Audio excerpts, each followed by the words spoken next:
সড়ক তো নয় যেন মরণ ফাঁদ, প্রতিদিনই ঘটছে কোনো না কোনো দুর্ঘটনা। আর এই রকম বেহাল সড়কের দেখা মিলবে নারায়ণগঞ্জের বন্দর ও সোনারগাঁও উপজেলা জুড়ে। বিগত 17 বছর উন্নয়নের কথা দাবি করলেও তার ছিটেফোঁটাও দেখা মেলেনি নারায়ণগঞ্জের বন্দর ও সোনারগাঁও উপজেলায়। মদনগঞ্জ সড়কটি দেখলে মনে হবে যুদ্ধবিধ্বস্ত কোনো এলাকার সড়ক। নবীগঞ্জ থেকে মগুরপাড়া এবং পর্যটন এরিয়া হিসেবে পরিচিত হাজীগঞ্জ মোড় ও সাবদি সড়কটিরও বেহাল দশা। বৃষ্টি বড় বড় গাঁথা হয়ে গেছে, সামনেটা আরো একদম বিশাল খারাপ হয়ে গেছে।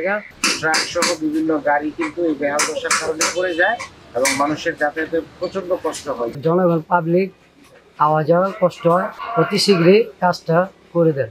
বেশিরভাগ সড়কে উঠে গেছে পিচ, রাস্তা জুড়ে তৈরি হয়েছে বড় বড় গর্ত আর খানাখন্দ, ফলে অহরহ ঘটছে দুর্ঘটনা। ক্ষতিগ্রস্ত হচ্ছে মানুষসহ বিভিন্ন যানবাহন। সড়কগুলো দ্রুত সংস্কার করে জনদুর্ভোগ সমাধানের দাবি স্থানীয়দের। আজকে 17 বছর ধরে সেলিম ওসমান এমপি ছিল, কোনো রাস্তাঘাট করে না, কোনো কিচ্ছু করেন না।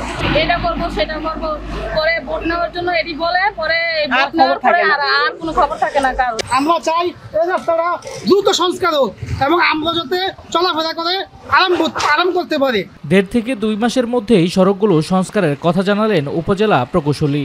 যে রিমেনিং ওয়ার্ক এস্টিমেটটা এখন প্রকল্প অফিসে আর কি পর্যালোচনার মধ্যে আছে। আশা করি এটা মাসখানেক মাস দেড়েকের মধ্যে আমরা টেন্ডার সহ ম্যাক্সিমাম মাস 2 লাগতে পারে আর কি টেন্ডারে আমরা ওয়ার্ক অর্ডার দেওয়ার ব্যবস্থা করেছি।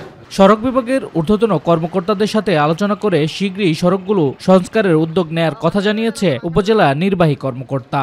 ইতিমধ্যে তৃতীয় শীতলক্ষা সেতুতে কিন্তু লাইটিংয়ের ব্যবস্থা করা হয়েছে এবং এই যে রাস্তাটা মদনগঞ্জ থেকে মদনপুর যে রাস্তাটা, সেই রাস্তাটা কিন্তু সংস্কারের কার্যক্রম চলমান আছে। শামস তাবরিজ উচ্ছ্বাস, মাই টিভি নিউজ ডেস্ক।